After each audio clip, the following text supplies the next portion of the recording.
So just in guys, nakakalungkot, maraming malungkot na netizen, lalo na ang mga fans ng It's Showtime. Kasi po, ang noontime show na It's Showtime ay nasuspende na nga po ng 12 days. Ito po ang naging desisyon ng MTRCB matapos nga po sila makareceive ng marami daw complaints. Actually, hindi naman daw ito ang first time.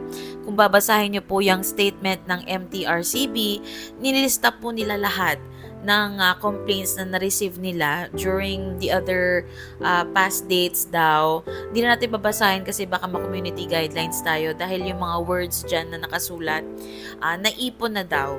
So, kaya nila nakapag-desisyon sila na isuspende na ang It's Showtime. Pero maraming netizen talaga ang nalulungkot at sinasabi nila na unfair daw kasi yung iba rin daw na noontime show nagkakaroon din daw ng violation. Kung matatandaan ninyo nung nakaraan, ang